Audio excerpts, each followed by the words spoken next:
अब ज्वार की प्रक्रिया को हम देखते हैं तो सामान्य रूप से जब पृथ्वी, चंद्रमा और सूर्य ये जब एक दिशा में आ जाते हैं, यानी पृथ्वी के एक तरफ ही सूर्य और चंद्रमा, जैसा आप यहाँ पर देख रहे हैं बच्चों, पृथ्वी के एक तरफ चंद्रमा बीच में है और दूसरी तरफ सूर्य है। तो इस प्रकार की जो प्रक्रिया होती है यह प्रक्रिया युति कहलाती है। कंजंक्शन या युति इसे हम कहते हैं।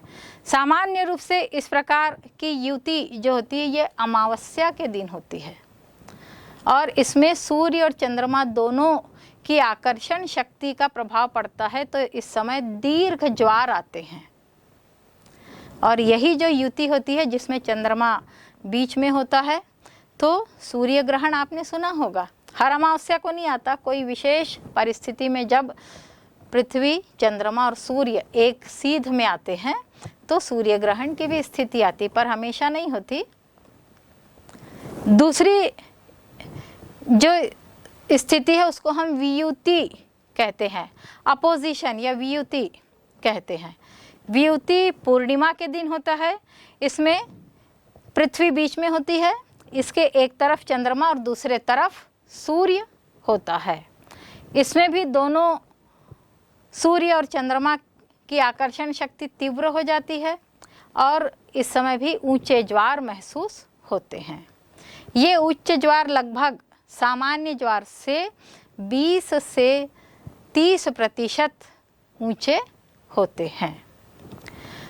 दूसरी जो स्थिति होती है जब सूर्य, चंद्रमा और पृथ्वी, ये इसमें पृथ्वी बीच में होती है, एक तरफ चंद्रमा और दूसरे तरफ सूर्य होता है, लेकिन ये समकोण की स्थिति में होते हैं।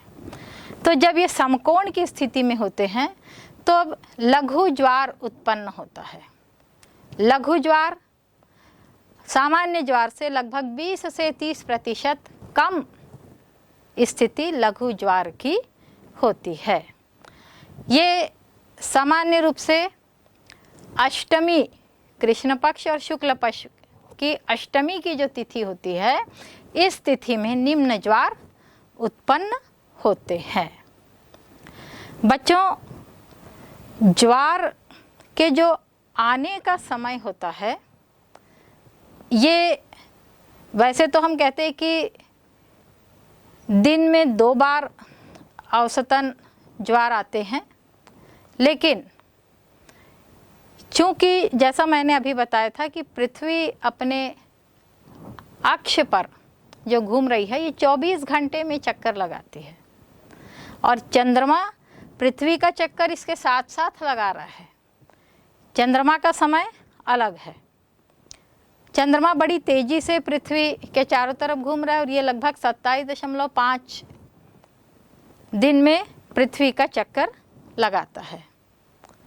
तो इस प्रकार से आप यहाँ पर देख सकते हैं कि जिस पहले मान लीजिए ये जो बिंदु है, यहाँ से पृथ्वी घूम रही है। कोई भी तट, आप मान लीजिए कि एक गुजरात का तट है और इस तट से पृथ्वी ये चंद्रमा के समक्ष है और पृथ्वी अब यहाँ से घूम रही है। उस समय यहाँ पर ज्वार की स्थिति थी, लेकिन जब पृथ्वी पूरी घूम करके 24 घंटे में जब उसी बिंदु पर आती है तो चंद्रमा थोड़ा सा आगे सरक गया होता है। कितना आगे सरक गया होता है? वहाँ तक पृथ्वी को पहुँचने में, चंद्रमा की सीध में वह क्षेत्र आने में लगभग 52 मिनट का समय अधिक लगता है। अर्थात ज्वार जो आते ये पूरे 24 घंटे में पूरे नहीं आते, बल्कि एक ही स्थान पर जो 24 घंटे में जो दूसरा ज्वार आता है वो पूरा 24 घंटा नहीं बल्कि 24 घंटे और 52 मिनट की अवधि लेता है। इसमें जो पृथ्वी के जो 52 मिनट पूरा सरकने के बाद पृथ्वी जब चंद्रमा के निकट पहुंच रही है, अर्थात हम ज्वार आने के समय को इस प्रकार समझ सकते हैं जिसमें हम 24 गुणा 60 गुणा 2/55, ये 2/55 क्या है? जब पृथ्वी पूरा 24 घंटे में अपना एक चक्कर पूरा करती है और चंद्रमा उतने समय में थोड़ा सा आगे, यानी यदि चंद्रमा का पूरा चक्र को 55 हिस्से में बांट दिया जाए तो वो 2 हिस्सा आगे सरक चुका है, 2/55 हिस्सा आगे सरक चुका है। इसलिए इस सूत्र के माध्यम से हम ज्वार का आकलन करते हैं तो 52 मिनट लगभग अधिक लगते हैं 24 घंटे में आने वाले 2 ज्वार के बीच में।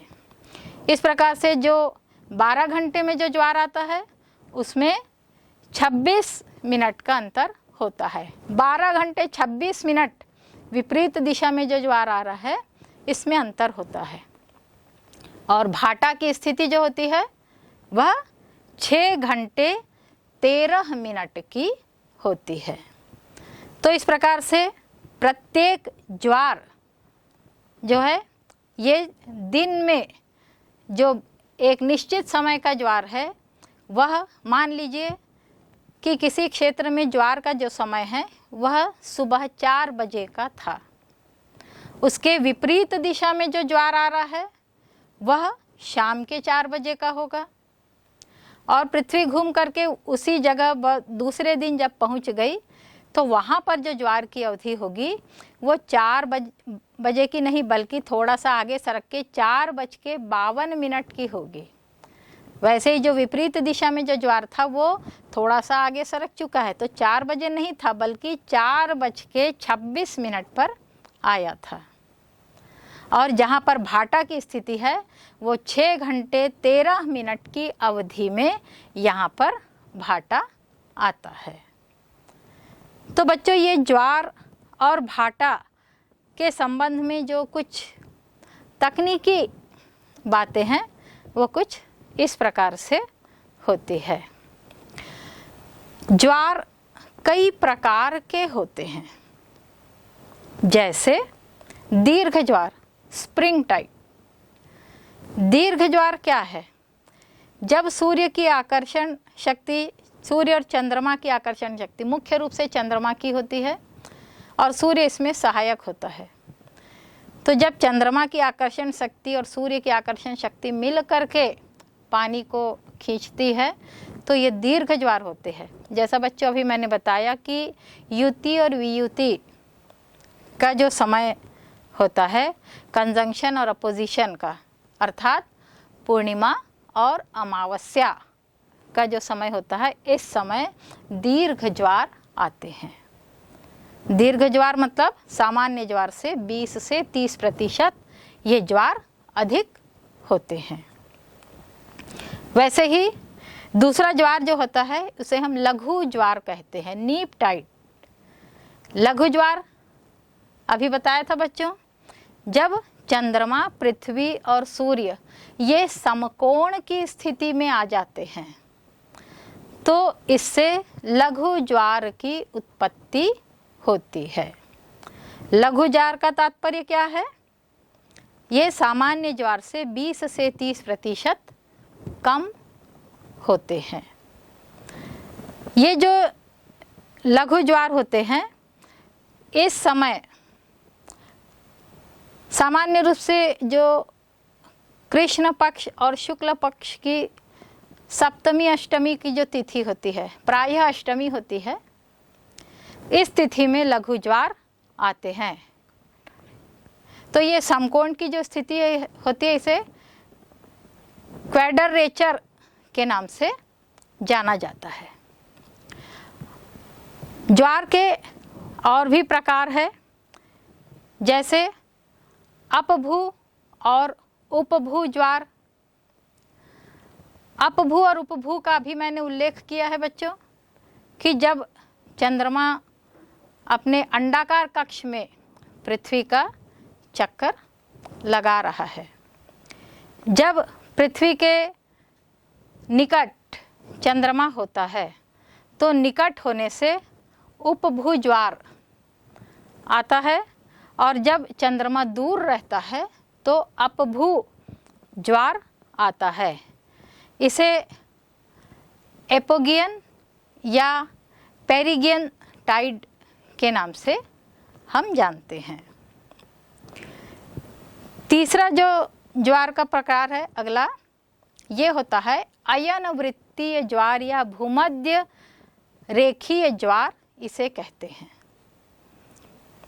ये अयन वृत्तीय भूमध्य रेखीय ज्वार का संबंध सूर्य के उत्तरायण और दक्षिणायन की स्थिति से होता है। जब उत्तरायण और दक्षिणायन में सूर्य जब कर्क रेखा या मकर रेखा पर सीधा चमकता है तो उस समय चंद्रमा का जो आकर्षण होता है ये मकर रेखा और कर्क रेखा पर प्रत्यक्ष होता है, और उसके कारण जो ज्वार उत्पन्न होते हैं ये अयन वृत्तीय ज्वार कहलाते हैं। इसके अलावा दिन की अवधि के अनुसार भी हम ज्वारों का वर्गीकरण करते हैं। यहाँ पर जो ज्वार होते हैं इसमें सबसे पहला जो है ये है दैनिक ज्वार, डेली टाइड्स, या इसको डायरनल टाइड्स भी कहते हैं। ये दिन में प्रति 12 घंटे में ज्वार की जो अवधि होती है, 24 घंटे में जैसे मैंने अभी बताया कि 24 घंटे 52 मिनट, या 12 घंटे की अवधि में 12 घंटे 26 मिनट की जो अवधि में रोज ज्वार आते हैं ये दैनिक ज्वार कहलाते हैं। दूसरा जो ज्वार है अर्ध दैनिक ज्वार, सेमी डेली टाइड्स हम इसे कहते हैं। अर्ध दैनिक जब दिन में 2 बार ज्वार की स्थिति निर्मित होती है 12 घंटे में, तो 12 घंटे में इसकी अवधि 12 घंटे और 26 मिनट की होती है, तो ये अर्ध दैनिक ज्वार कहलाते हैं। तीसरा जो है मिश्रित ज्वार, जिसमें दैनिक, अर्धदैनिक, दीर्घ, लघु सभी ज्वारों का सम्मिश्रण होता है। कोई भी ज्वार आते हैं तो इस प्रकार के ज्वार को मिश्रित ज्वार कहते हैं। बच्चों, ये ज्वार के बारे में आपने कुछ बातें सुनी हैं।